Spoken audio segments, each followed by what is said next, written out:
আমাকে মনে করছো রোম সম্রাটের অর্ধেক লিখে দিলে আমি রোম সম্রাটের আশায় মুসলমান হয়েও মুসলমানের ঈমানকে তোমার কাছে বিক্রি করে দিব? না না, এমনটা হতে দিব না। ও আব্দুল্লাহ ইবনে হুযাইফা, কাফেরকে জবাব দিল, ইহুদিকে জবাব দিল, খ্রিস্টানকে জবাব দিল, রোম সম্রাট শোন, আমার ঈমানের দাম এত কম না। আমার ঈমানের দাম আসমান বিক্রি করলে হবে না, আমার ঈমানের দাম জমিন বিক্রি করলে হবে না, আমার ঈমানের দাম আসমান জমিন বিক্রি করলে হবে না, 7 আসমান 7 জমিন বিক্রি করলেও আমার ঈমানের দাম হবে না। না না, ঈমান বড় মহামূল্যবান বস্তু, আমার ঈমান তোমার কাছে এই অল্প জিনিসে বিক্রি করব না। আব্দুল্লাহ ইবনে হুযাইফা যখন অস্বীকার করলেন, রোম সম্রাট বলল, যা যা ও কারারক্ষীরা, আব্দুল্লাহ ইবনে হুযাইফার হাতগুলো বেঁধে কারাগারে নিয়ে যা। আব্দুল্লাহ ইবনে হুযাইফাকে কারাগারের মধ্যে বন্দী করা হলো, আর বলে দেওয়া হলো, কারারক্ষী শুনে রাখো, এই আব্দুল্লাহ ইবনে হুযাইফাকে জেলখানার মধ্যে কোনো খাবার দিবা না, কোনো পানি দিবা না, কোনো খাদ্য বস্তু তার সামনে আনবা না। যখন তার সমস্ত পেটের মধ্যে ক্ষুধা লেগে যাবে, সে যখন খাবার চাইবে, তখন আমাকে ডাক দিবা। হঠাৎ করে একদিন আব্দুল্লাহ ইবনে হুযাইফা অসুস্থ হয়ে গেছেন, জেলখানায় বন্দী করে রাখছেন আব্দুল্লাহ ইবনে হুযাইফা সহ তার সাথে 39 জন সাহাবী, রাসূলের সাহাবীদেরকে সহ জেলখানায় বন্দী রাখলেন। আব্দুল্লাহ ইবনে হুযাইফা এত সুন্দর একজন সাহাবী, স্বাস্থ্যওয়ালা সাহাবী, স্বাস্থ্য শুকিয়ে গেলেন, হাড়গুলো দেখা যাচ্ছে, পেটে প্রচন্ড ক্ষুধা। আব্দুল্লাহ ইবনে হুযাইফা জেল কারারক্ষীকে বললেন, ও কারারক্ষী, পানির বড় পিপাসা লেগেছে, একটু পানির ব্যবস্থা করে দাও। কারারক্ষী বললেন, দৌড়ায় গেলেন রোম সম্রাটের কাছে, ও রোম সম্রাট, আমার কাছে তো আব্দুল্লাহ ইবনে হুযাইফা পানি চাইতেছে। সাথে সাথে আব্দুল্লাহ ইবনে হুযাইফার কাছে গেলেন রোম সম্রাট, গিয়ে বলতেছেন, আব্দুল্লাহ, বেশি ক্ষুধা লেগেছে কিনা? ঠাট্টা করতেছেন, বিদ্রুপ করতেছেন, বেশি ক্ষুধা লেগেছে কিনা? আব্দুল্লাহ ইবনে হুযাইফা বলেন, আয় রোম সম্রাট, পেটে ক্ষুধার যন্ত্রণায় টিকতে পারি না, আমার জন্য জেলখানায় একটু খাদ্যের ব্যবস্থা করেন। রোম সম্রাট কারারক্ষীকে বলল, শোন, এই আব্দুল্লাহ ইবনে হুযাইফাকে খাদ্যের ব্যবস্থা কর, তবে খাদ্য যে খাওয়াবি, আব্দুল্লাহ ইবনে হুযাইফাকে হালাল খাবার খাওয়াবি না, তাকে হারাম খাবারের ব্যবস্থা করে দে। এই সমাজে হারাম আমরা খাই কি খাই না? শুদ্ধ হালাল না? কি বলেন? হালাল। কত হারাম আমরা খাচ্ছি। এই হারাম কেন খাওয়াইলেন রোম সম্রাট?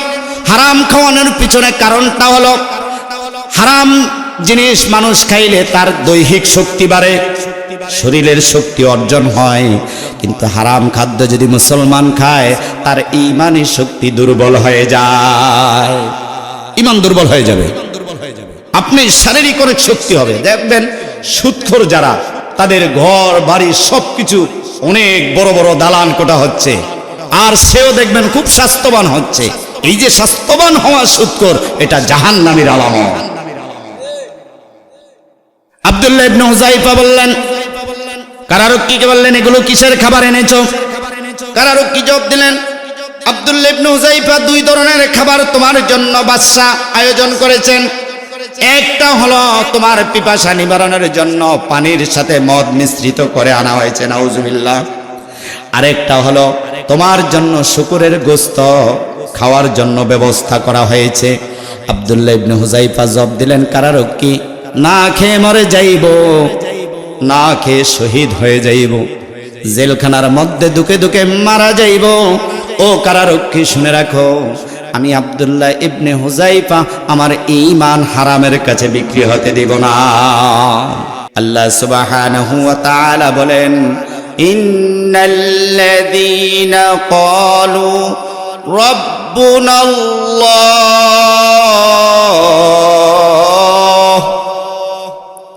নিশ্চয়ই যাহারা বলে রব্বুনাল্লাহ, আমাদের রব হলেন আল্লাহ। আপনারা চিল্লায়া বলেন তো, আমাদের রব কে? আরো আসতে বলেন, আমাদের রব কে? রব্বুনাল্লাহ, যারা বলে আমাদের রব আল্লাহ, সুম্মা ইসতাকামু, এরপরে এই কথার উপরে আমল করে, তাতানাজ্জালু আলাইহিমুল মালাইকা। শোনো দুনিয়ার মানুষ, তোমরা যারা বলবে আমাদের রব হলেন আল্লাহ, আর এই কথার উপরে তোমরা মজবুত থাকবা, এই কথার উপরে তোমরা আমল করবা। আল্লাহ বলেন, যখন এই মানুষটা আমাকে আল্লাহ বলে ডাকবে, তার উপরে ডান দিক থেকে বিপদ আসবে, বাম দিক থেকে বিপদ আসবে, সামনে থেকে বিপদ আসবে, পিছন থেকে বিপদ আসবে। যখন তার উপরে বিপদ আসবে তখন তাকে সাহায্য করবে কে? সাহায্য করবেন কে? আল্লাহ নিজে আয়াতের শেষ অংশে ঘোষণা দিয়েছেন, যখন কোরআনের আইন চাইবা, যখন কোরআনের রাজনীতি চাইবা, যখন কোরআনের সমাজ চাইবা, যখন কোরআনের দেশ চাইবা, যখন ইসলামী খেলাফত চাইবা, তখন দেখবা পৃথিবীর এক শ্রেণীর মানুষের ভালো লাগবে না। তখনই তোমরা কোরআনের সমাজ চাওয়ার কারণে, কোরআনের খেলাফত চাওয়ার কারণে, ইসলামী খেলাফত চাওয়ার কারণে একদল মানুষ তোমার ঘরের মধ্য থেকে তোমার শত্রু হয়ে যাবে, একদল মানুষ তোমার এলাকায় তোমার শত্রু হয়ে যাবে, একদল মানুষ তোমার জেলাতে তোমার শত্রু হয়ে যাবে, একদল মানুষ তোমার দেশে তোমার শত্রু হয়ে যাবে। কারণ তুমি বলেছ রব্বুনাল্লাহ, তুমি বলেছ আমার রব আল্লাহ। তোমার শত্রু হওয়ার মূল কারণ হলো তুমি বলেছ আমার রব আল্লাহ। রব যখন আল্লাহকে বলেছ, আল্লাহর আইন সমাজে চলবে কি চলবে না? আল্লাহর আইন ঘরে চলবে কি চলবে না? আল্লাহর আইন রাষ্ট্রে চলবে কি চলবে না? যেহেতু আমি বলেছি রব্বুনাল্লাহ, আমার রব হলেন আল্লাহ, আমার রবের আইন আমার ঘরে চালাতে হবে, আমার রবের আইন আমার সমাজে চালাতে হবে, আমার রবের আইন আমার জেলাতে চালাতে হবে, আমার রবের আইন আমার রাষ্ট্রে চালাতে হবে। যেই রাষ্ট্রে আল্লাহর আইন নাই, ওই রাষ্ট্রে আল্লাহর আইনের বাস্তবতার জন্য আমাকে চেষ্টা চালাতে হবে, ঠিক কিনা? তাহলে আমার আপনার শত্রু কে হয়? আমার আর আপনার শত্রু হয় আমার আপনার ঘরের মানুষটা, আমার আপনার শত্রু হয় আমার ভাই, আমার আপনজন, আমার চাচা, আমার ফুফা, এরা হয় আমার শত্রু। কারণ তারা চায় দুনিয়ার স্বার্থ, আমি চাই আখেরাতের স্বার্থ। কারণ আমি জানি দুনিয়াটাও আল্লাহর, আখেরাতও কার? আর যে বলেন আখেরাত কার? এই দুনিয়ার মালিক কে? না দুনিয়ার অন্য কোনো মানুষ? ফেরাউনে দুনিয়ার মালিক ছিল। ফেরাউন তো বলেছিল আমি এটার মালিক, আমি তোমাদের মালিক, আমি তোমাদের রব, আনা রব্বুকুমুল আলা, আমি হলাম বড় খোদা। ফেরাউন বলছে কি বলেন না? ফেরাউনের উত্তরসূরিরা কিয়ামত পর্যন্ত থাকবে আর তারা নিজেদেরকে খুব শক্তিশালী মনে করবে। কিন্তু আল্লাহ খেলা দেখাইয়া দিয়েছেন 2024-এর 5ই আগস্টে। দেখাইছেন কি দেখেন না? আল্লাহ খেলা দেখাইছেন কি? নিজেকে অনেক শক্তিশালী মনে করেছ, নিজেকে অনেক ক্ষমতাধর মনে করেছ, এই চ্যাটটা নিজেরই মনে করেছ। কিন্তু আল্লাহ যদি চান এমন ভাবে নামিয়ে দিতে পারেন যা বাংলাদেশের কোনো বাঙালি জনগণ কল্পনাও করে না। পারেন কি পারেন না? আল্লাহ চাইলে পারেন। আমার ভাই, আমার বন্ধুরা, বলতেছিলাম সুম্মা ইসতাকামু তাতানাজ্জালু আলাইহিমুল মালাইকা। ও দুনিয়ার মানুষ শোনো, যখন আল্লাহকে আল্লাহ বলে মেনে নিবা, এরপরে ওই কথার উপরে আমল করবা, তোমার উপরে যখন বিপদ আসবে তাতানাজ্জালু আলাইহিমুল মালাইকা, আল্লাহর পক্ষ থেকে একদল ফেরেশতা তোমার সাহায্যের জন্য আল্লাহ নামিয়ে দিবেন। আর আস্তে সুবহানাল্লাহ, একদল ফেরেশতা তাতানাজ্জালু আলাইহিমুল মালাইকা, একদল ফেরেশতা আসমান থেকে আল্লাহ জমিনে নামিয়ে দিবেন। আর ফেরেশতারা এসে বলবেন আল্লাহ তাখাফু ওয়ালা তাহজানু ওয়া আবশিরু বিল জান্নাহ। আল্লাহু আকবার। আল্লাহর ফেরেশতারা আপনার বিপদের সময় আপনার কাছে আসবেন আর বলবেন আল্লাহ তাখাফু, তোদের কোনো ভয় নাই, সুবহানাল্লাহ, ওয়ালা তাহজানু, তোদের কোনো চিন্তাও নাই। আল্লাহু আকবার। আল্লাহ যদি একবার আল্লাহকে যদি নিজের করে ফেলতে পারেন, একবার যদি আপনি আল্লাহর হয়ে যেতে পারেন, আল্লাহর রহমতের ফেরেশতারা সেদিন আসবে আর বলবে, আল্লাহ তাকো ওয়ালা তাহজান, না তোর কোনো ভয় আছে, না তোর কোনো চিন্তা আছে। এরপরও যদি আল্লাহকে আল্লাহ বলার অপরাধে আপনার উপরে কেউ নির্যাতন করে, জেল দেয়, জুলুম দেয়, এমনকি আপনাকে ফাঁসির কাস্টে ঝুলানো হয়, আপনাকে হত্যার পরিকল্পনা করা হয়, ওই মুহূর্তে আল্লাহর ফেরেশতারা আল্লাহর জান্নাতকে আপনার চেহারার সামনে তুলে ধরবেন। সুবহানাল্লাহ। জান্নাতের ফেরেশতারা জান্নাত নিয়ে আসবে আপনার চেহারার সামনে, আর কি বলবে? ওয়া আবশিরু বিল জান্নাহ, ও ঈমানদার, ও মুমিন, ও আল্লাহওয়ালা, শোন, এই যে দেখতেছ কত সুন্দর একটা ঘর, এটা হলো জান্নাত। চোখগুলো বন্ধ হওয়ার সাথে সাথে আল্লাহর এই জান্নাতে তুই প্রবেশ করবি। তাহলে আপনারা আল্লাহকে আল্লাহ বলে স্বীকার করেন কিনা? সবাই করেন তো? আল্লাহকে আল্লাহ বলে স্বীকার করলাম। সুম্মাস্তাকাম, এরপরে আল্লাহ যে বিধান দিয়েছে এটার উপরে আমল করা শুরু করেন। আমল যখন শুরু করবেন, দেখবেন চতুর্দিক থেকে বিপদ আসে। ডান দিক থেকে দেখবেন ঘরের দরজা কে যেন নাড়াইতেছে, সাবধান, কালকে কিন্তু রাস্তায় যেন না দেখি। এমন লোক এই দেশে আছে না নাই? আমরা যখন 2024-এর আগে এই ময়দানে বসে আলোচনা করতাম, একদল খুব খুশি হইতো, আরে ঠিক আছে। আবার সেই লোকগুলা এখন আবার আমাদের আলোচনাগুলো তাদের কাছে খারাপ লাগে। কিন্তু বন্ধু মনে রাখো, আগেও আমরা তোমাদের শত্রু ছিলাম না, এখনো আমরা তোমাদের শত্রু না। আমরা আগেও তোমাদের বন্ধু, এখনো তোমাদের বন্ধু। আমাদের কাজ হলো, চোর চুরি করবে, আমরা কোরআনের কথাগুলো বলবো, চুরি করিস না, চুরি বড় গুনাহের কাজ। আমাদের কাজ হলো, সুদখোর সুদ খাবে, আমরা কোরআন দিয়ে বলবো সুদ খাইস না, সুদ খাইলে মায়ের সাথে জেনা হয়।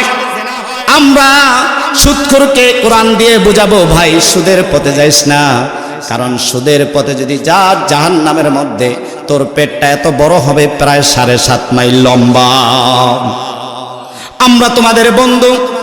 তোমরা যদি জনগণের অধিকার চুরি করো সুযোগ পেয়ে, পিছনে করছে না, জনগণের অধিকার চুরি করো, জনগণের অধিকার হরণ করো, আমরা তোমাদেরকে বুঝাইব মানুষের হক নষ্ট কইরো না। মানুষের হক নষ্ট করলে কি কি গুনাহ হবে আর কেমন ভাবে জাহান্নামের শাস্তি ভোগ করবে, আমরা তোমাদেরকে সেটা বুঝাতে চেষ্টা করছি। আমরা তোমাদেরকে বুঝাতে চেষ্টা করছি, দুনিয়ার এই স্বার্থন্বেষী রাজনীতি আল্লাহ চান না। আল্লাহ চান দুনিয়ার জমিনে আমল আখলাক সুন্দর করে কবরের জগতে আসো, কবর থেকে যেন জান্নাত পর্যন্ত তোমার রাস্তাটা সহজ হয়ে যায়। আমরা তোমাদের আগেও শত্রু ছিলাম না, এখনো শত্রু না, কারণ তোমরাও যেই দেশের আমরাও সেই দেশের, তোমরাও যেই সমাজের আমরাও সেই সমাজের, তোমরাও কোরআনকে কোরআন মানো, আমরাও কোরআনকে কোরআন মানি। তোমরাও মুহাম্মদ সাল্লাল্লাহু আলাইহি সাল্লামকে নবী দাবি করো, আমরাও নবী দাবি করি। তোমরাও এক আল্লাহকে আল্লাহ বলে স্বীকার করো, আমরাও এক আল্লাহকে আল্লাহ বলে স্বীকার করি। তোমাদের মধ্যে আমাদের মধ্যে কোনো পার্থক্য নাই। একটাবার চিন্তা করে দেখবা, তোমরা যেই মসজিদে জুমার কাতারে দাঁড়াও, সেই কাতারে আবার আমরা সামনে দাঁড়িয়ে ইমামতি করি। তাহলে তোমাদের সাথে আমাদের কোনো শত্রুতা নাই। তোমরা হলো আমাদের বন্ধু, আমরা হলাম তোমাদের বন্ধু। আমার ভাই, আমার বন্ধুগণ, আপনাদেরকে যেইটা বলতে চেয়েছি, যখন আল্লাহকে আল্লাহ বলে স্বীকার করবেন, আবার এই কথার উপরে অটল থাকবেন, তখনই দেখবেন ডান বাম সামনে পিছে থেকে আপনাদের উপরে নির্যাতন আসছে। নির্যাতন আসলেও আল্লাহকে ভুলা যাবে? কি বলেন, জোরে বলেন। নির্যাতন আসলে আল্লাহকে ভুলা যাবে? নির্যাতন আসবে, অত্যাচার আসবে। কেমন অত্যাচার? আল্লাহর হাবিব সাল্লাল্লাহু আলাইহি ওয়াসাল্লামের সাহাবী হযরত ওমর রাদিয়াল্লাহু তাআলা আনহুর সময়ের ঘটনা। হযরত ওমর রাদিয়াল্লাহু তাআলা আনহুর সাথে রোম সম্রাটের সাথে যুদ্ধ বাজছে। নবীজি নাই, রোম সম্রাট তার সেনা প্রধানকে ডেকে বলল, ও আমার সেনা প্রধান শোনো, মুসলমানদের সাথে যখন যুদ্ধ বেজে যাইবে, তোমার একটা কাজ হলো মুসলমানদের একটা কাফেলাকে গ্রেফতার করবা, মুসলমানের কাফেলাকে গ্রেফতার করে আমার কাছে নিয়ে আসবা।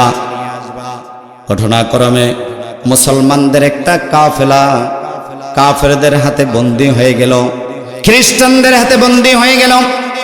খ্রিস্টান বাদশার কাছে, রোম সম্রাটের কাছে 40 জনের একটা কাফেলা গ্রেফতার করে নিয়ে যাওয়া হয়েছে।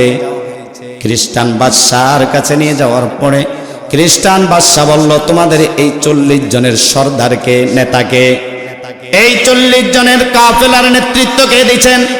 সুন্দর এক যুবক দাঁড়িয়ে গেলেন আর বললেন, এই বাদশা, এই যে এই সমস্ত কাফেলার, এই পুরা কাফেলাটার সেনাদের দায়িত্ব হলো আমার হাতে, মুসলমানের নেতৃত্ব হলো আমার হাতে।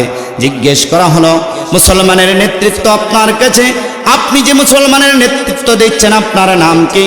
তিনি বললেন, আমার নাম হলো আব্দুল্লাহ ইবনে হুযাইফা। সুবহানাল্লাহ। আমার নাম হলো আব্দুল্লাহ ইবনে হুযাইফা। আব্দুল্লাহ ইবনে হুযাইফার চেহারার দিকে তাকায়া দেখেন, কত সুন্দর চেহারা, যুবক মানুষ। ডাক দিলেন, আব্দুল্লাহ ইবনে হুযাইফা, আমার কাছে আসো, আমার বাম পাশের চেয়ারের উপরে একটু বসো। বাম পাশের চেয়ারায় বসায় বলল, আব্দুল্লাহ ইবনে হুযাইফা, তোমাকে আমি পাশের কাস্টে ঝুলাবো না, আগুনের মধ্যে ফেলবো না, জেলখানায়ও ভরবো না। আমি শুধুমাত্র একটা শর্ত দিব, শর্তটা যদি পালন করতে পারো, শর্ত যদি মেনে নিতে পারো, আব্দুল্লাহ, তোমাকেও আমি ছেড়ে দিব, আর তোমার সাথে যে 39 জন মুসলমান আছে তাদেরকেও আমি ছেড়ে দিব। আব্দুল্লাহ ইবনে হুযাইফা বলেন, রোম সম্রাট, সেটা কি, শর্তটা কি বলেন? তিনি শর্তটা এখনো বলছেন না, বলছেন, আব্দুল্লাহ ইবনে হুযাইফা, শোন, আমি তোরে কি শর্ত দিব, সেটা হলো, আমি তোকে শর্ত দিলাম, তুই যে মুসলমানের পক্ষ হয়ে আমার সাথে যুদ্ধ করতে এসেছস, তুই আজ থেকে আল্লাহ শব্দটা ভুলে যা, ঈমান শব্দটাকে ভুলে যা। নাউজুবিল্লাহ। এই যে আল্লাহ আল্লাহ বলে ডাকছস, আল্লাহ আল্লাহ বলে যে চিল্লাচ্ছ, এই আল্লাহ আল্লাহ এই শব্দটা আর কখনো বলবে না, ঈমান ঈমান এই শব্দটা আর কখনো বলবে না। তুমি শুধু একটু পরিবর্তন হইবা, এতদিন ছিলা তুমি মুসলমান, এখন হয়ে যাইবা তুমি খ্রিস্টান। তুমি যদি খ্রিস্টান হয়ে যাও, আব্দুল্লাহ ইবনে হুযাইফা, শুনে রাখো, তোমার সাথে যতজন মুসলমান আছে তাদেরকে ছেড়ে দিব। শুনে রাখো, তোমাকে শুধু তাই করব না, আমার বিশাল একটা অট্টালিকা আছে, এই অট্টালিকা তোমার নামে লিখে দিব। আমার সুন্দরী একটা মেয়ে আছে, আমার মেয়েটা তোমার কাছে বিবাহ দিয়ে দিব। আর আমার এই রোম সম্রাট, এই রোম সম্রাটের অর্ধেক তোমার নামে লিখে দিব।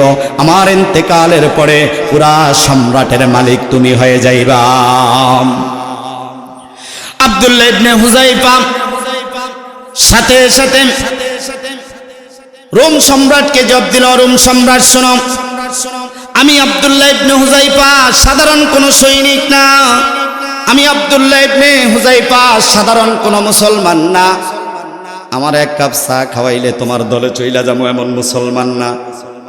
এরম মুসলমান আমাদের দেশে আছে না নাই?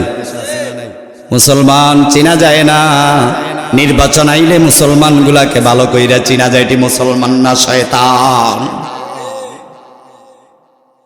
সব নেতার কাছে চা খায়, এমন আসেনি? ভাই ভোট দিবি কই? আপনারা দিমু। আরেকজনের কাছে চা খায় 5 টাকার, কারে দিবি? আপনারা দিমু। কিন্তু নেতারা তো সহজ সরল মানুষ, ওরা মনে করছে যাক নির্বাচন যাইলে সাইজ করবো, এর আগে সাইজ করা যাবে, এই জন্য ওনারও কিছু বলে না, ওনারা খাওয়াইতেছে আর ওরাও খাচ্ছে। আপনি কয় নম্বর ইমানদার? বাংলার মুসলমান কয় নম্বর ইমানদার? ওই সময় আসলে বোঝা যায় যখন 5-6 নেতার কাছে চা খান, আর এই চা খাওয়ার মাধ্যমে হাসতে হাসতে হাসতে হাসতে ইমানটুকু আমরা কয়জনের কাছে বিক্রি করে দেই, ঠিক কিনা? মনেই করি না যেটা কি করছি, কি কাজ হচ্ছে আমার দ্বারা। আব্দুল্লাহ ইবনে হুযাইফা কয়, আমি কিন্তু বাংলাদেশের মুসলমানের মতো মুসলমান না, এক মুঠ মুড়ির কাছে বিক্রি হয়ে যাইবে এরকম না। ও রোম সম্রাট, আমি আব্দুল্লাহ ইবনে হুযাইফা কালেমা পড়েছি আখিরি নবী মুহাম্মদ সাল্লাল্লাহু আলাইহি সাল্লামের কাছে। কালেমার সাথে আমার দিলের সাথে সম্পর্ক, আর আমার সাথে আমার আল্লাহর সাথে সম্পর্ক হয়ে গেছে। আব্দুল্লাহ ইবনে হুযাইফা বলেন, আমাকে আপনি মেয়ে বিবাহ দেওয়ার লোভ দেখিয়েছেন। বর্তমান সময়ে দেখবেন কিছু আলেম টাকার কাছে বিক্রি হয়ে যায়, কিছু আলেম দেখবেন লোভে পড়ে আবার আরেক দিকে দৌড়াদৌড়ি শুরু করে আছে না রায়। এটা কিয়ামত পর্যন্ত থাকবে, কিন্তু আমাদেরকে চিনতে হবে কোনটা সঠিক রাস্তা। বলবেন হুজুর সঠিক কিভাবে খুঁজবো? বাজারে যদি চাল ক্রয় করার জন্য যান, 5 দোকানদারের চালগুলো দাঁতের নিচে দিয়ে দেখেন কোন চালটা ঠিক আছে। আল্লাহ তাআলা আপনাকেও ঠিক করার জন্য চাল দিয়ে আমরা উদাহরণ দিচ্ছি, আল্লাহ কিছু রাস্তা দেখিয়ে দিয়েছেন। ঠিক করে নিবা কোন আলেম সব লোভে পড়ে ওই দিকে দৌড়ায়, কোন আলেম সব লোভে পড়ে ঘর বাড়ির পিছনে দৌড়ায়। এটা একবার চিন্তা করবা, কারণ হলো হাসতে হাসতে লোভে পড়তে পড়তে ঈমান চলে যায়। আমার ভাই আমার বন্ধুগণ, আব্দুল্লাহ ইবনে হুযাইফা বলে, আমারে মনে করছো তোমার মেয়ে বিয়ের কথা বললে আমি তোমার মেয়ের বিয়ের জন্য পাগল হয়ে যাব। আমাকে মনে করছো রোম সম্রাটের অর্ধেক লিখে দিলে আমি রোম সম্রাটের আশায় মুসলমান হয়েও মুসলমানের ঈমানকে তোমার কাছে বিক্রি করে দিব? না না, এমনটা হতে দিব না। ও আব্দুল্লাহ ইবনে হুযাইফা, কাফেরকে জব দিল, ইহুদিকে জব দিল, খ্রিস্টানকে জব দিল, রোম সম্রাট শোন, আমার ঈমানের দাম এত কম না। আমার ঈমানের দাম আসমান বিক্রি করলে হবে না, আমার ঈমানের দাম জমিন বিক্রি করলে হবে না, আমার ঈমানের দাম আসমান জমিন বিক্রি করলে হবে না, 7 আসমান 7 জমিন বিক্রি করলেও আমার ঈমানের দাম হবে না। না না, ঈমান বড় মহামূল্যবান বস্তু, আমার ঈমান তোমার কাছে এই অল্প জিনিসে বিক্রি করব না। আব্দুল্লাহ ইবনে হুযাইফা যখন অস্বীকার করলেন, রোম সম্রাট বলল, যা যা ও কারারক্ষীরা, আব্দুল্লাহ ইবনে হুযাইফার হাতগুলো বেঁধে কারাগারে নিয়ে যা। আব্দুল্লাহ ইবনে হুযাইফাকে কারাগারের মধ্যে বন্দী করা হলো, আর বলে দেওয়া হলো, কারারক্ষী শুনে রাখো, এই আব্দুল্লাহ ইবনে হুযাইফাকে জেলখানার মধ্যে কোনো খাবার দিবা না, কোনো পানি দিবা না, কোনো খাদ্য বস্তু তার সামনে আনবা না। যখন তার সমস্ত পেটের মধ্যে ক্ষুধা লেগে যাবে, সে যখন খাবার চাইবে তখন আমাকে ডাক দিবা।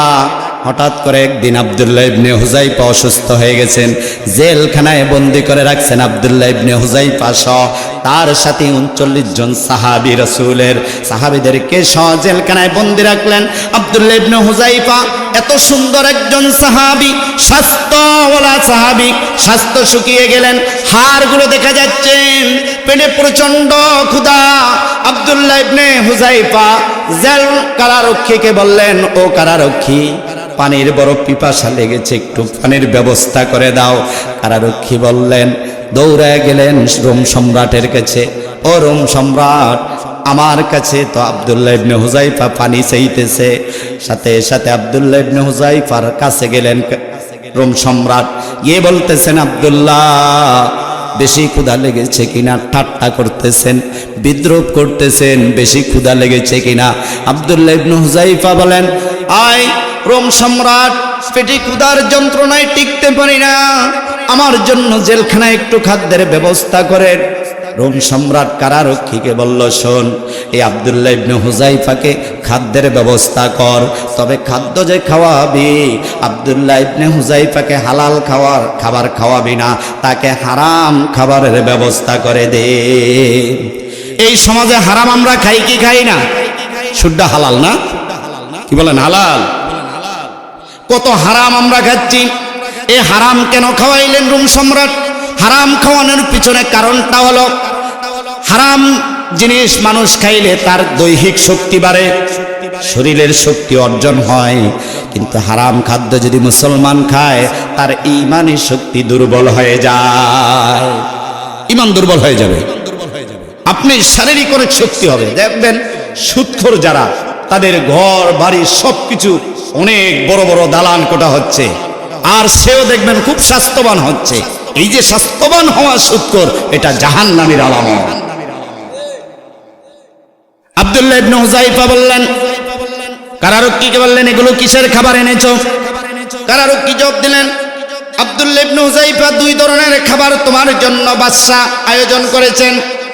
একটা হলো তোমার পিপাসা নিবারণের জন্য পানির সাথে মদ মিশ্রিত করে আনা হয়েছে, নাউজুবিল্লাহ। আরেকটা হলো তোমার জন্য শুকরের গোশত খাওয়ার জন্য ব্যবস্থা করা হয়েছে। আব্দুল্লাহ ইবনে হুযায়ফা জবাব দিলেন, কারারক্ষী, না খেয়ে মরে যাইব, না খেয়ে শহীদ হয়ে যাইব, জেলখানার মধ্যে দুকে দুকে মারা যাইব। ও কারারক্ষী, শুনে রাখো, আমি আব্দুল্লাহ ইবনে হুযায়ফা আমার ঈমান হারামের কাছে বিক্রি হতে দিব না। আব্দুল্লাহ ইবনে হুযায়ফা যখন এই কথা বললেন, আব্দুল্লাহ ইবনে হুযায়ফা এই কথা বলার সাথে সাথে তার সামনে থেকে হারাম খাদ্যগুলো সরিয়ে ফেলা হলো। বলা হলো, আব্দুল্লাহ ইবনে হুযায়ফা যদি আর খাবার চায় তাকে কোনো খাবার দিবা না। তাকে কোনো খাবার দেওয়া হলো না। কিছুদিন পরে আব্দুল্লাহ ইবনে হুযায়ফা মৃত্যুর সন্নিকটে পৌঁছে গেলেন। আব্দুল্লাহ ইবনে হুযায়ফাকে ডাক্তার দেখানো হলো। আব্দুল্লাহ ইবনে হুযায়ফাকে ডাক্তার দেখিয়ে বাদশা তার কাছে এনে বসাইলেন আর বললেন, ও আব্দুল্লাহ, আর কত তুমি অপেক্ষা করবা? আমার জেলখানায় দুকে দুকে মরবা।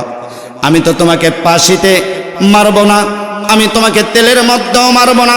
ও আব্দুল্লাহ ইবনে হুযায়ফা, আমি তোমাকে দুকে দুকে মারব, জেলখানায় পচিয়ে পচিয়ে আমি তোমাকে মারব, বছরের পর বছর জেলখানার মধ্যে রেখে মারব। আমার প্রস্তাবটা যদি মেনে নাও তাহলে আমি তোমাকে ছেড়ে দিব, প্রস্তাব যদি প্রত্যাখ্যান করো আমি তোমাকে ছাড়ব না, জেলখানায় মারব। আব্দুল্লাহ ইবনে হুযায়ফা মৃত্যুর সন্নিকট সেই বাদশা, রোমের বাদশা সম্রাটকে বলে দিয়েছেন, বাদশা, আমি আব্দুল্লাহ ইবনে হুযায়ফা যদি চাইতাম প্রথমেই আমার ঈমান বিক্রি করে দিতাম। আমার মৃত্যুর সন্নিকটে আমি জান্নাতের সুঘ্রাণ পাচ্ছি, আমার ঈমান বিক্রি করব না। আব্দুল্লাহ ইবনে হুযায়ফা যখন এই কথা বললেন, রোম সম্রাট বলল, না, তোমাকে এত সহজে আমি ছাড়ছি না। সাথে সাথে সৈনিকদেরকে বললেন, কাঠ কাটো, কাঠ জ্বালাও, কাঠের চুলার উপরে বড় কড়াই দিয়ে তেল গরম করতে থাকো। তেল গরম করে আব্দুল্লাহ ইবনে হুযায়ফাকে কড়াইয়ের পাশে এনে দাঁড় করিয়ে বললেন, আব্দুল্লাহ, সহজে যদি আমার কথা মেনে নাও ছেড়ে দিব, সহজে যদি মেনে না নাও এই যে তেল দেখছো। আব্দুল্লাহ ইবনে হুযায়ফা কয়, যেই দিন মুসলমান হয়েছি সেই দিনই মৃত্যুর জন্য প্রস্তুত হয়ে গেছি। যেই দিন ঈমান এনেছি, যেই দিন বলেছি সুম্মাস্তাকাম, যেই দিন বলেছিলাম রব্বুনা আল্লাহ, যেই দিন আল্লাহকে আল্লাহ বললাম আর ওই কথার উপরে অটল, আজ পর্যন্ত অটল, রু যাওয়া পর্যন্ত অটল। আমার রব হলেন কে? চিল্লায়া বলেন। আব্দুল্লাহ ইবনে হুযায়ফা বলেন, আমার রব হলেন আল্লাহ। ও রোম সম্রাট, এই তেলের ভয় কাকে দেখাও? তেলের ভয় দেখায় লাভ নাই। জেলখানা থেকে সাধারণ একজন মুসলমান আনছে, সাথে সাথে তেলের মধ্যে ছেড়ে দিচ্ছে। আব্দুল্লাহ ইবনে হুযায়ফাকে ভয় দেখায়, দেখ এই যে তারে যেইভাবে দিছি তোরও সেইভাবে দিব। আব্দুল্লাহ ইবনে হুযায়ফা বলেন, রোম বাদশা, না রে না, এত সহজে আল্লাহর রাসূলের উম্মত এত সহজে কারো কাছে বিক্রি হয় না। না না না, পারবি না, আমাকে তুই কিঞ্চিত পরিমাণও কিনতে পারবি না। রোম বাদশা তাকে যখন এই ভয় দেখালেন, তিনি উত্তর দিলেন, রোম বাদশা চিন্তা করলো আমার পরাজয় ঘটছে, কারণ আমি তাকে এখনো ঘায়েল করতে পারলাম না, আমি তাকে এখন পর্যন্ত আমার করতে পারলাম না, ঈমান কিনতে পারলাম না, 5 টাকার মুড়ির দ্বারা ঈমান কিনতে পারলাম না। তখনই বলল, ও বাদশা, মুসলমানের ঈমান এত সস্তা না, মন চাইলে মুসলমানের ঈমান কিনতে পারবা। বাদশা এবার পরাজয় গ্রহণ করলেন। সর্বশেষ বাদশা প্রস্তাব করলেন, রোম সম্রাট প্রস্তাব করলেন, ও আব্দুল্লাহ ইবনে হুযায়ফা, তোমার সাথে আমি সাইলেন্ট, আমার কপালে শুধুমাত্র একটা চুমা দাও, কপালে চুমু খাইলে তোমাকেও ছেড়ে দিব, আর তোমার সাথে যে 39 জন মুসলমান আছে তাদেরকেও আমি মুক্ত করে দিব। আব্দুল্লাহ ইবনে হুযায়ফা চিন্তা করলেন, আসলে আমি যদি তার কপালে চুমু খাওয়ার কারণে আমার 39 জন মুসলমান ভাই মুক্তি পেয়ে যায়, আমার 39 জন মুসলমানের জীবন বেঁচে যায়, আমি চুমা খেতে পারি? চিন্তা করলেন, চিন্তা করে বললেন, হ্যাঁ আমি তোমার কপালে চুমু খাবো, তবে একটা শর্ত আছে, ও রোম সম্রাট, তোমার কপালে চুমু দেওয়ার আগে কপালটা রুমাল দিয়ে ঢেকে নিতে হবে। আমি সরাসরি তোমার কপালে চুমু খাবো না, কারণ আমার এই ঠোঁটগুলো আল্লাহ আল্লাহ বলে ডাকে, জিকির করি, সকাল বিকাল আল্লাহর তাসবিহ আদায় করি, পবিত্র কোরআন তেলাওয়াত করি, ইসলামের কথা বলি, ইসলামের পক্ষে দাওয়াত দেই। আমি সরাসরি তোমার কপালে চুমু খাবো না রে রোম সম্রাট। শোন, তোর কপালের উপরে একটা রুমাল দিবি, আমি রুমালের উপরে চুমু দেব, এতে তুই রাজি কিনা? রোম সম্রাট চিন্তা করলো, না এইটা আমি রাজি হইতে পারি। রোম সম্রাট রাজি হইলেন, তার রুমালের উপরে চুমু দিলেন। রুমালের উপরে চুমু দেওয়ার কারণে আল্লাহর রাসূলের 39 জন সাহাবী মুক্তি পেয়ে গেলেন। আপনাদেরকে আমার এই জায়গাটায় বোঝানোর যেই বিষয়টা, সেটা হলো আব্দুল্লাহ ইবনে হুযাইফাকে এত কষ্ট দেওয়ার পরে, বছরের পর বছর জেলখানায় বন্দি রাখার পরে ঈমান বিক্রি করছেনি, ঈমান ছেড়ে দিয়েছেনি, আল্লাহকে ছেড়ে দিয়েছেনি? না না, আল্লাহকে ছেড়ে দেন নাই। এটা হলো সাহাবীদের ঈমানের নমুনা। আজ যদি আমরা ঈমানটাকে এমন মজবুত করতে পারি, আল্লাহর জান্নাত আমাদের সামনে উপস্থিত হয়ে যাবে। ওয়া আবশিরু বিল জান্নাতিল্লাতী কুনতুম তুআদুন। ও ঈমানদারেরা, ওই সংবাদ নাও, ওই জান্নাতের সংবাদ নাও, যেই জান্নাত আল্লাহ তোমাদের সাথে ওয়াদা করেছেন। ঈমান যদি ধরে রাখতে পারো, ঈমান যদি কারো কাছে বিক্রি হতে না দাও, ঈমানটা যদি মজবুত করতে পারো, ঈমানের পথে যদি চলতে পারো, ঈমান নিয়ে যদি মৃত্যুবরণ করতে পারো, ও ঈমানদারেরা, আল্লাহর জান্নাত তোমাদের জন্য রেডি করা হয়েছে। ঈমানের আরেকটা ঘটনা বলবো, শুনবেন তো? যে সূরা পড়েছি, সূরা কাউসার, সূরা কাউসারের কারণটা কি জেনে নেন। আল্লাহর হাবিব সাল্লাল্লাহু আলাইহি ওয়াসাল্লাম গোপনে গোপনে ইসলামের দাওয়াত দিচ্ছেন, আর কাফেরেরা আল্লাহর রাসূলের উপরে একের পর এক নির্যাতন করছেন।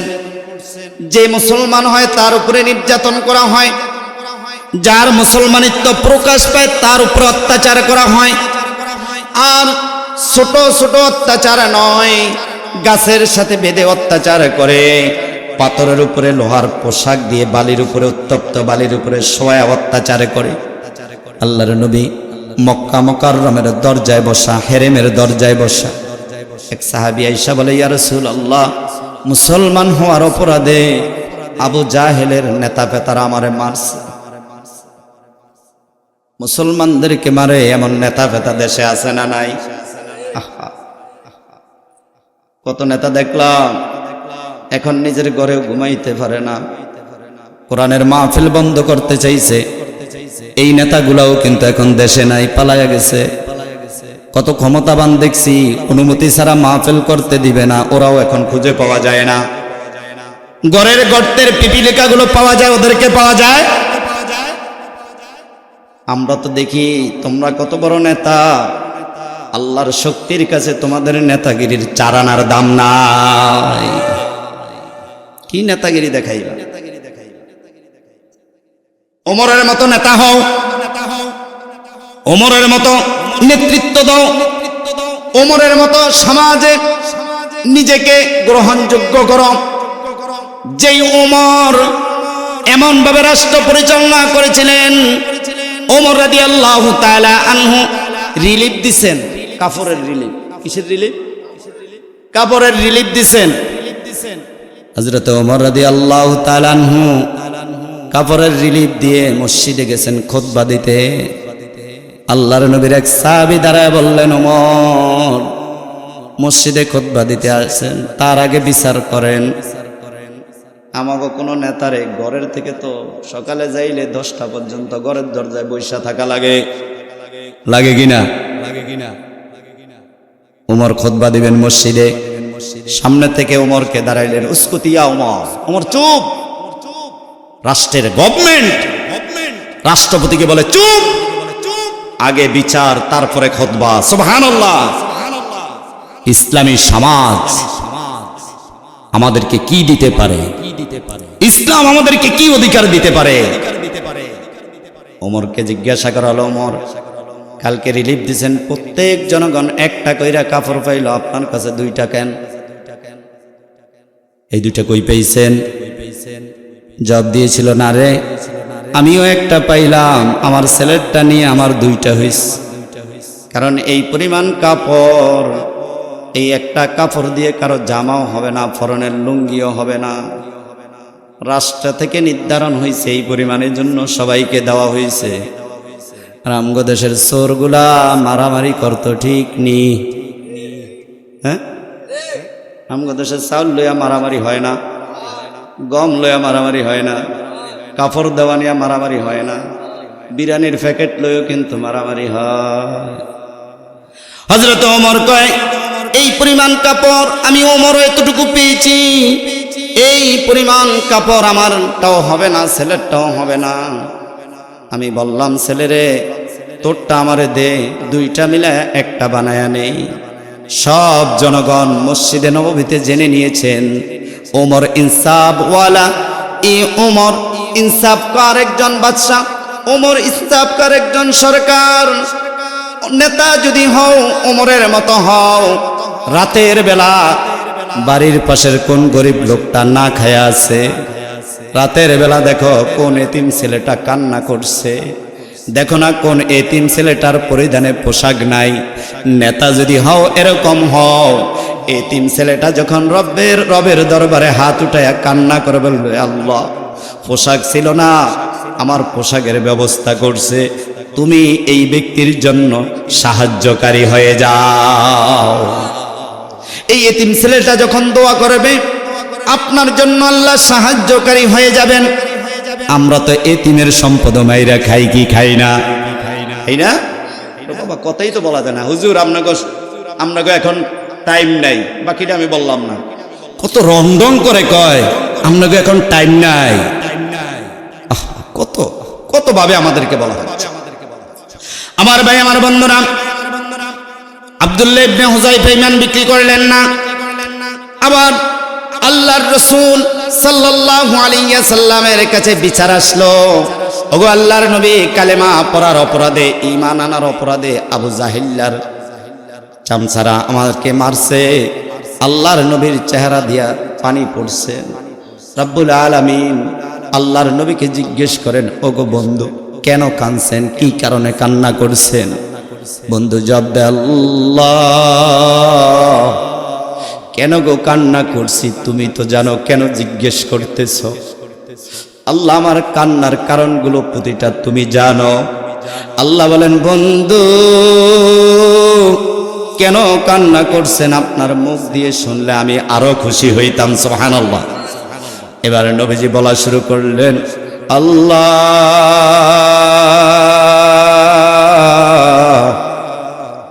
কাফেররা আমাকে মারে এই জন্য আমি কাঁদি না, আমার বংশের লোকেরা আমারে মারে এই জন্য আমি কাঁদি না, আমার সাহাবীদেরকে কাফেররা মারে এই কারণে আমি কাঁদি না, আমার সাহাবীদেরকে গাছের সাথে বাঁধে মারে এরপরও আমি এই জন্য কাঁদি না। আল্লাহ, এই জন্য আমার কোনো কান্না নাই। আমার বংশের লোকেরা, আমার বাড়ির লোকেরা, আমার বংশের লোকেরা আমার একটা নামে আমাকে প্রতিদিন ডাকতে থাকে। কাফেরদের মধ্য থেকে আমাকে এমন একটি নাম ধরে ডাকে, অপবাদ দেওয়া হয়, এটা আমার কাছে বরদাস্ত হয় না, কলিজায় আঘাত লেগে যায়। আল্লাহ জিজ্ঞেস করলেন, রাসূল কি বলে ডাকে? আল্লাহর নবী বললেন, আল্লাহ, কাফেররা আমাকে ডাকছেন আমি নাকি লেজ কাটা নবী, কাফেররা আমাকে ডাকছেন আমি নাকি লেজ কাটা নবী। আল্লাহ,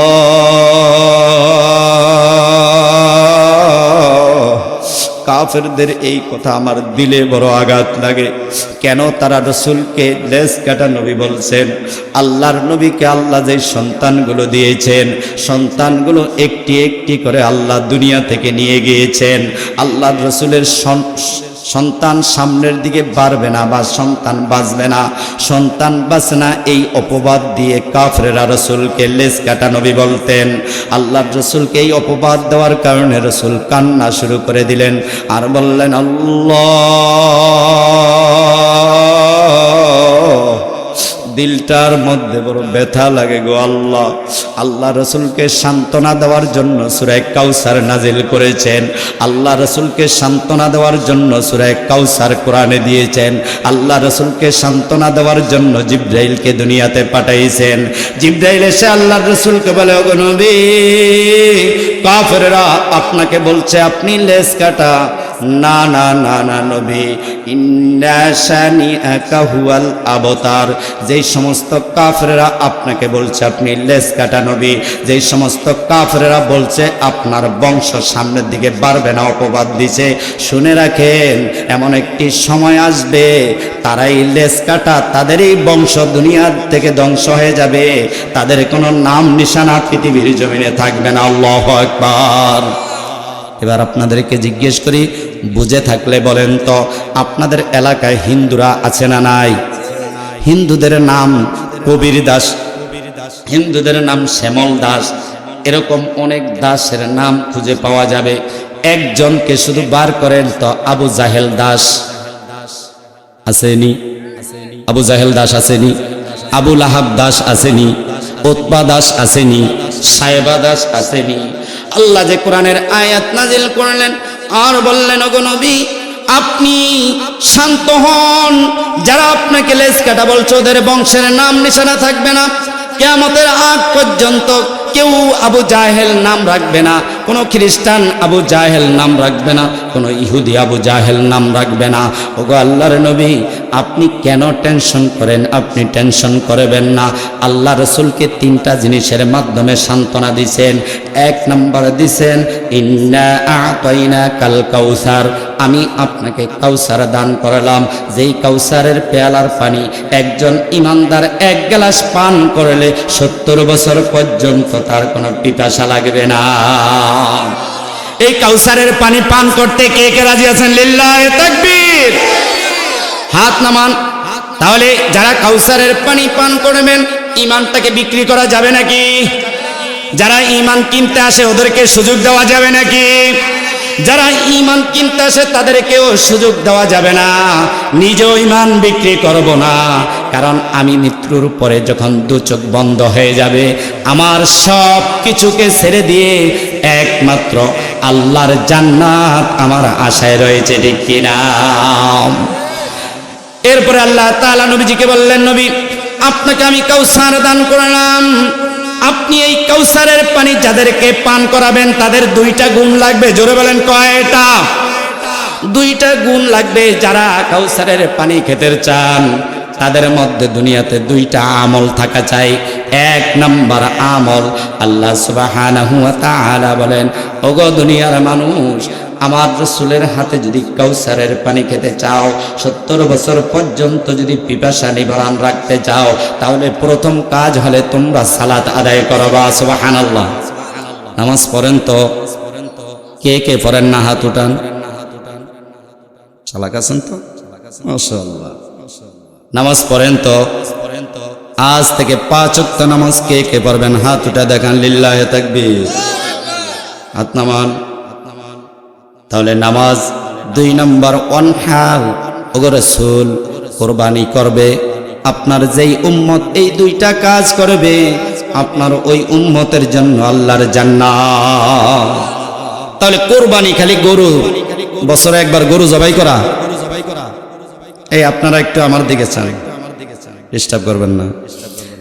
কুরবানি কি শুধু বছরে একবার জিলহজ মাস আসলে গরু জবাই করা? এটার নাম কোরবানি? কেমন কোরবানি? আমার মা, আমার বোনেরা, আপনারাও শুনেন কোরবানি কেমন করতে হবে।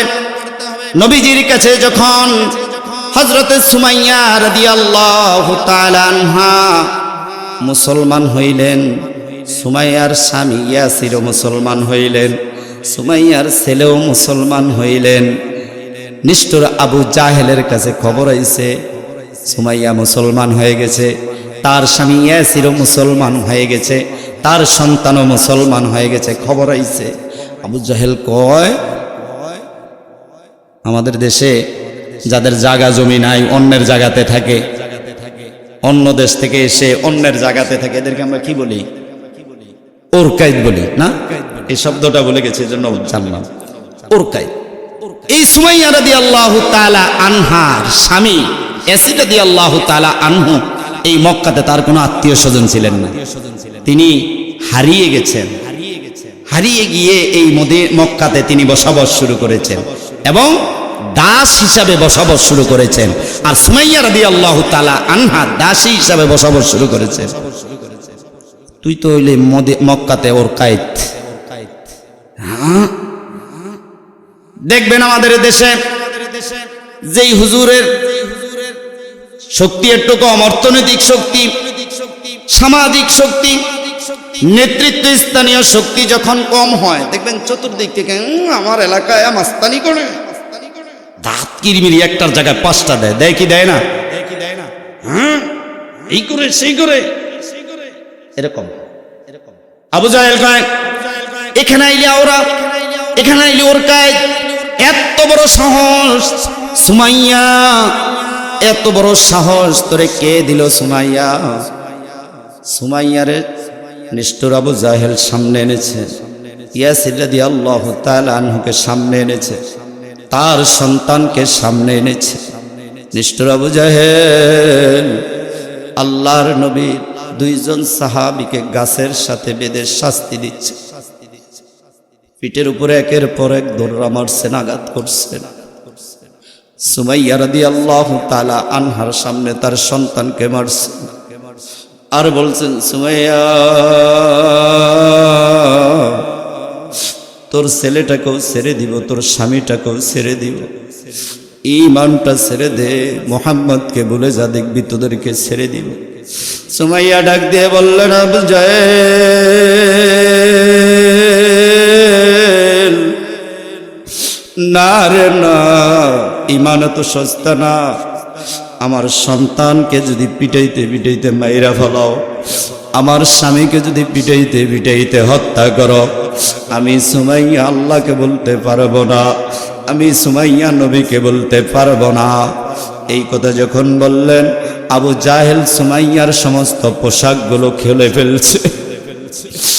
মায়ের পোশাকগুলো সন্তানের সামনে খুলে দেয়, স্বামীর সামনে স্ত্রীর পোশাক খুলে দিয়েছে। সুমাইয়া আসমানের দিকে তাকায় বলে আল্লাহ,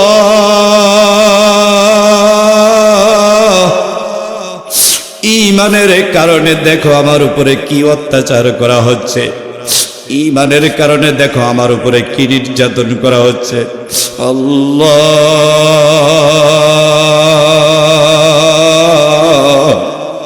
নিষ্ঠুর আবু জাহেলের অত্যাচার আর সহ্য হয় না। আবু জাহেল কয় সুমাইয়া ভুলে যা, আল্লাহরে ভুলে যা, ভুলে যা, মুহাম্মদকে ভুলে যা, ঈমানটা ছেড়ে দে, তোরে ছেড়ে দেব। সুমাইয়া তখন জবাব দিলেন, নিষ্ঠুর আবু জাহেল শোন, ও আমার সন্তান, আবু জাহেল তোকে যত কষ্ট দিবে ঈমান ছাড়বে না। ও আমার স্বামী, আপনাকে আবু জাহেল যত কষ্ট দিবে ঈমান ছাড়বা না, কারণ এই ঈমানের দাম আবু জাহেলের শাস্তি থেকেও বেশি, এই ঈমানের দাম দুনিয়ার চাইতে বেশি, এই ঈমানের দাম দুনিয়ার মধ্যে যা আছে তার চাইতে বেশি। না না আবু জাহেল, কোনোদিনও তুই পারবে না। আজকের জন্য ইয়াসিরকে ছেড়ে দেওয়া হলো, আজকের জন্য তার সন্তানকেও ছেড়ে দেওয়া হলো, আজকের জন্য সুমাইয়াকেও ছেড়ে দেওয়া হলো। পরের দিন হযরতে সুমাইয়াকে খবর দেওয়া হলো।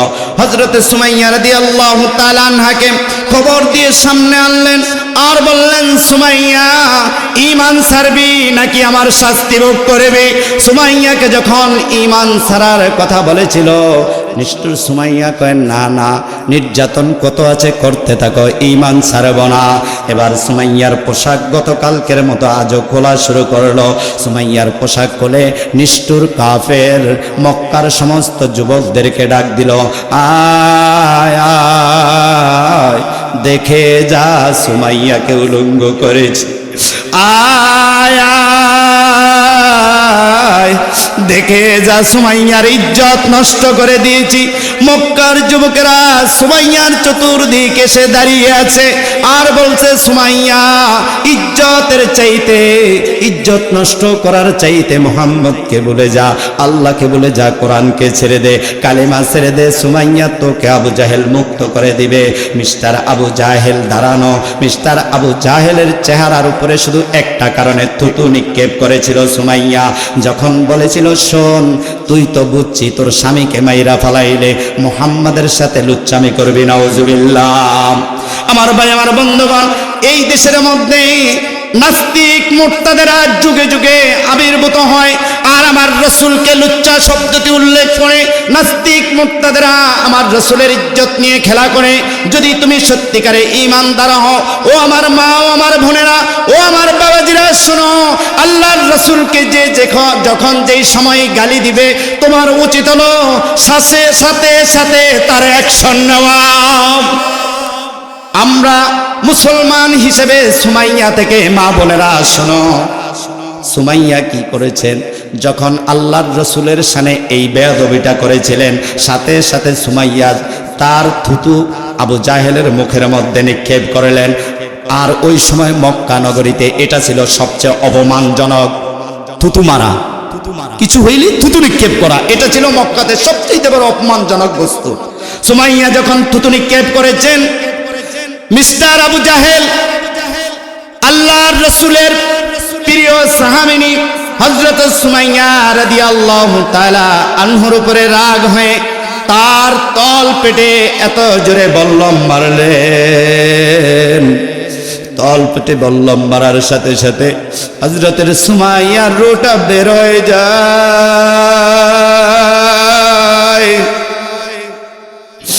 সুমাইয়া দুইটা চোখ বন্ধ করে দিয়েছেন। সুমাইয়া ইসলামের প্রথম মহিলাদের মধ্যে শহীদ।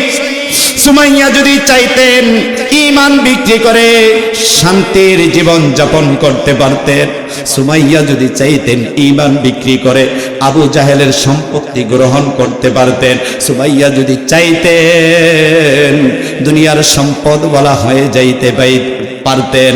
আমার ভাই, আমার বন্ধুগণ, এই জন্য আপনাদেরকে বলি, ও মা বোনেরা, আপনাদেরকে বলি, আমার আজকের আলোচনাটা ছিল ঈমানের উপরে। ঈমান যদি ঠিক রাখতে পারো, ডাল চোর, চাল চোর, গম চোর, সামাদ চোর, এরা কেউ তোমার ঈমানকে যদি কিনে নিতে না পারে, চক্ষুগুলো বন্ধ করবা, সাথে সাথে আল্লাহর জান্নাত তোমাদের জন্য ওয়াজিব হয়ে যাবে। ঈমান কত দামি! আল্লাহ তাআলা যেই দিন হাসর কায়েম করে জান্নাতীদেরকে জান্নাতে রাখবেন, জাহান্নামীদেরকে জাহান্নামে রাখবেন, সেই দিন আল্লাহ সুবহানাহু ওয়া তাআলা সর্বশেষ একদল ফেরেশতাকে জাহান্নামে পাঠাইবেন। যাও, সেখানে গিয়ে দেখো কিছু মানুষ তাদের কফলে লা ইলাহা ইল্লাল্লাহু মুহাম্মাদুর রাসূলুল্লাহ লেখা। যাও, তাদেরকে ধরে ধরে উঠিয়ে আনো, তাদেরকে উঠিয়ে আনা হবে। এরপরে জান্নাতের সামনে যখন তাদেরকে নিবে, তারা দেখবে জান্নাতের মধ্যে কত সুগ্রাণ, জান্নাতের মধ্যে কত সুন্দর সুন্দর মানুষ বসবাস করছে, আপনাকে আমাকে কাউকে চেনা যাবে না। তখন এই পুরা মানুষগুলো যারা 2000 বছর, 5000 বছর, 10,000 বছর জাহান্নামে পড়ছে, এদের চেহারা থাকবে অঙ্গার কালো। এরা বলবে এটার মধ্যে ঢোকা যাবে না, এটা পবিত্র মানুষের জায়গা। আল্লাহ সুবহানাহু ওয়া তাআলা ফেরেশতাদেরকে বলবেন, যা যা এদেরকে নদীতে গোসল করা, এদেরকে সাথে সাথে গোসল করানো হবে। এদেরকে গোসল করানোর সাথে সাথে পুরা চেহারা নূরের মতো আলোকিত হয়ে যাবে। জিজ্ঞেস করা হবে, তোমরা জান্নাতে কেন আইছো? একটু ঈমান ছিল। কি ছিল বলেন না, কি ছিল? একটু ঈমান ছিল। এরপর আল্লাহ আরো মজার কাহিনী, আল্লাহ ফেরেশতাদেরকে ডাকবেন, এদেরকে উঠায় আনছো? হ্যাঁ আল্লাহ এনেছি। বাকি আর কেউ আছে? না আল্লাহ, এরকম তো আর কেউ নেই। আল্লাহ বলবে একটু যাও না, যাওয়া হবে। ফেরেশতারা বলবে আল্লাহ খুঁজে পাচ্ছি না। আমার ভাই, আমার বন্ধুগণ, আল্লাহ নিজে জাহান্নামের মধ্যে তার কুদরতি পাও ঢুকিয়ে দিবেন। সুবহানাল্লাহ। কোন বর্ণনায় এসে আল্লাহ নিজের ডান হাত ঢুকিয়ে দিবেন, আর জাহান্নামীদের মধ্য থেকে ঈমানদার আছে কিনা আল্লাহ খোঁজ করবেন। খোঁজ করে দেখবেন, হ্যাঁ জাহান্নামের কোনায় কোনায় ঈমানদারদেরকে দেখা যায়। আল্লাহ তার কুদরতি পাও দ্বারা, কুদরতি হাত দ্বারা ঈমানদারদেরকে উঠিয়ে নদীতে গোসল করে তাদেরকে জান্নাতে পাঠিয়ে দিবেন। সর্বশেষ আল্লাহ একজন জান্নাতীকে জান্নাত দিবেন। এটা 2-4 বছর না, কোটি কোটি বছর পর পুরে এবার আল্লাহর দিকে তাকায়া বলে, আল্লাহ জাহান্নামের উপরটা কেমন সেটা তো একদিনও দেখলাম না, আমার একটু উপরে নাও। ওয়াদা করছি ওই উপরে দাঁড়াবো, চতুর্দিক দেখবো, আবার এখানে চলে আসবো। জাহান্নামের উপরে দাঁড়াইবে, ডান দিকে তাকাবে, বাম দিকে তাকাবে, সামনে দেখবে বিশাল জাহান্নামের এরিয়া। হঠাৎ করে তার নজরে একটা গাছ দেখবে, আল্লাহকে বলবে, আল্লাহ এই গাছটার নিচে একটু নাও, এরপরে আর যাব না, এখানে চলে আসবো। লোকটাকে গাছের নিচে নেওয়া হবে, আল্লাহ গাছের নিচে নিবেন। এরপরে লোকটাকে বলবেন, যাও, ফিরত যাও।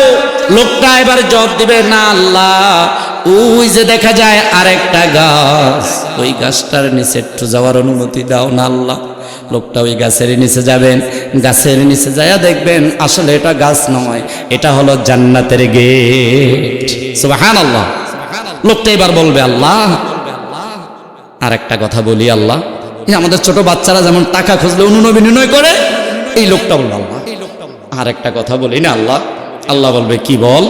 আল্লাহ এটার সামনে আনছো, ভিতরটা কেমন একটু দেখাইতা, নয়তো তো আফসোস থেকে যাবে আল্লাহ। লোকটাকে আল্লাহ অনুমতি দিবে, যাও ভিতরে গিয়ে দেখো। লোকটা জান্নাতের প্রত্যেক দরজায় দরজায় দৌড়াবে, দরজাগুলো বন্ধ করে দেওয়া হবে না, কেউ তাকে জায়গা দেয় না। লোকটা আল্লাহর দিকে তাকায় বলবে, মালিক শুনেছিলাম এমন জায়গায় আসলে নাকি কোনোদিন বের করে দিবা না, শুনেছিলাম এই জায়গাটায় আসলে নাকি কোনোদিন বাহির করে দিবা না। ও মালিক যেহেতু ঢুকেই পড়েছে একটা ব্যবস্থা করো না। আল্লাহ তখন লোকটার জন্য একটা খাটিয়ার ব্যবস্থা করবেন, লোকটার জন্য জান্নাতের নেয়ামতের ব্যবস্থা করবেন। লোকটা মাঠের মধ্যে খাটিয়াতে বসে বসে বলবে, আল্লাহ আমি কি এতটাই খারাপ হয়ে গেলাম তোমার কাছে? আল্লাহ কতজন দেখি কত সুন্দর সুন্দর রুমের মধ্যে কত রমণীদেরকে নিয়ে ঘুরছে, আল্লাহ গো দাও না, একটা রুমের ব্যবস্থা করে দাও। আল্লাহ তার জন্য একটা জান্নাতের ব্যবস্থা করবে। সামান্য ঈমানের কারণে আল্লাহ তার জন্য এই দুনিয়ার 10 দুনিয়া পরিমাণ একটা জান্নাতের ব্যবস্থা করে দিবেন। এই জান্নাতে যেতে চান? তাহলে কি লাগবে? জোরে বলেন, কি লাগবে? আগামীতে কেউ ঈমান বিক্রি করবেন নি। ইসলাম আছে যেখানে, অনেকে বলে নাই হুজুর খাইছে। ইসলাম আছে যেখানে, কোরআন হাদিস যেখানে, আলেম ওলামা যেখানে, আপনারা থাকবেন তো ইনশাআল্লাহ। আল্লাহ তাআলা বাংলার এই জমিনকে ইসলামের জন্য কবুল করুক, বলেন আমিন। আল্লাহুম্মা আমিন। রব্বানা যালামনা আনফুসানা ওয়া ইল্লাম তাগফির লানা ওয়া তারহামনা লানাকুনান্না মিনাল খাসিরিন।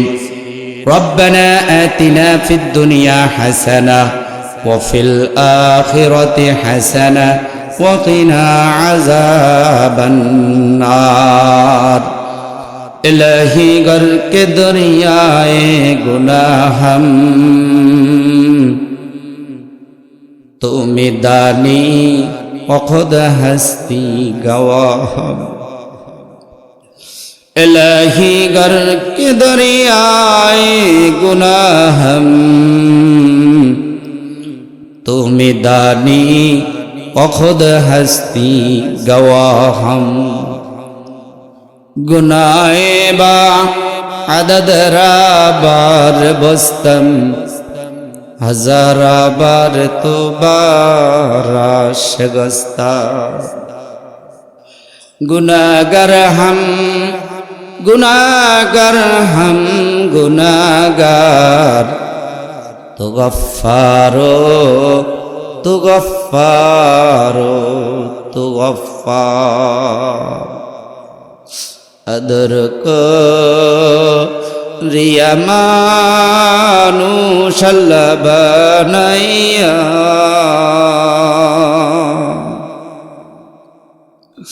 কেমনে দিবা জাহান্নামে আল্লাহ ফেলিয়া আদর করিয়া মানুষ আল্লাহ বানাইয়া কেমনে দিবা জাহান্নামে গো আল্লাহ ফেলিয়া তোমার দয়া না পাই যদি আল্লাহ কবরে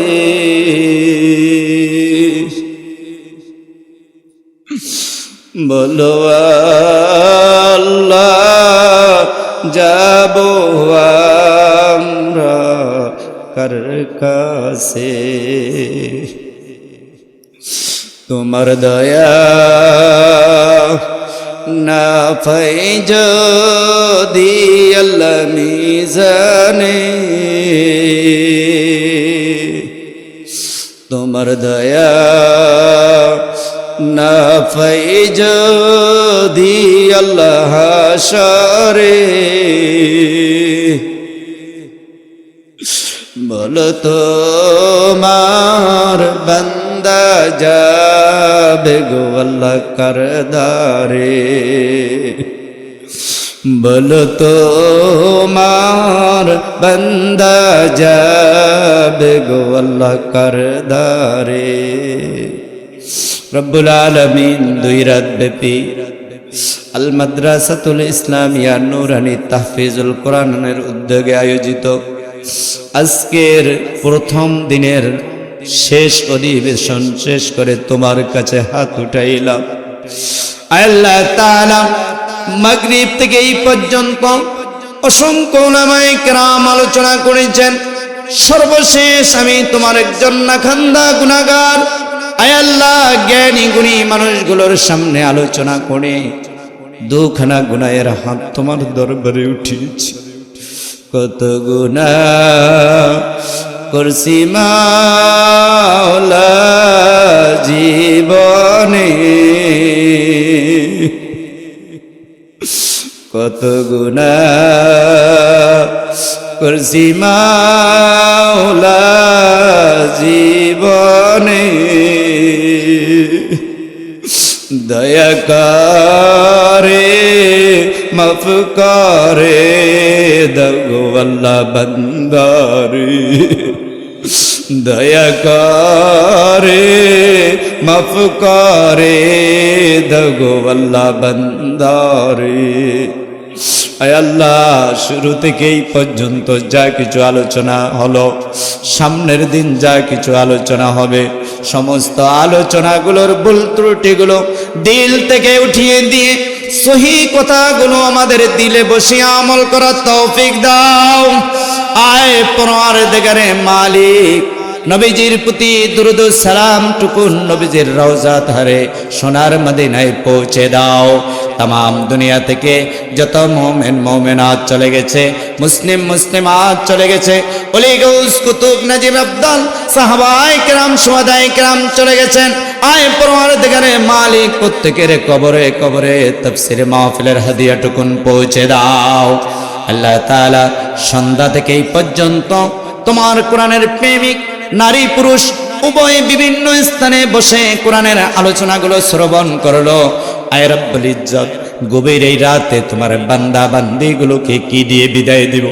নাই আমার কাছে কিছু নাই।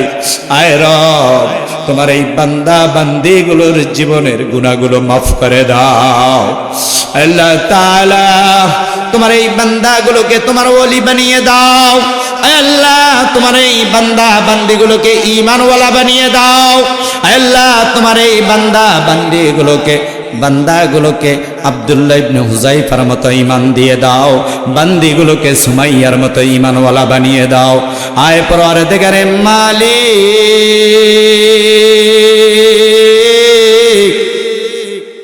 তোমার যেই বান্দাগুলো হাত উঠিয়েছে, তোমার যেই বান্দিগুলো হাত উঠিয়েছে, তোমার এই আসমানের নিচে জমিনের উপরে বান্দা বান্দিদের দিকে একটু রহমতের দৃষ্টি দিয়ে তাকাও। দেখো গো আল্লাহ,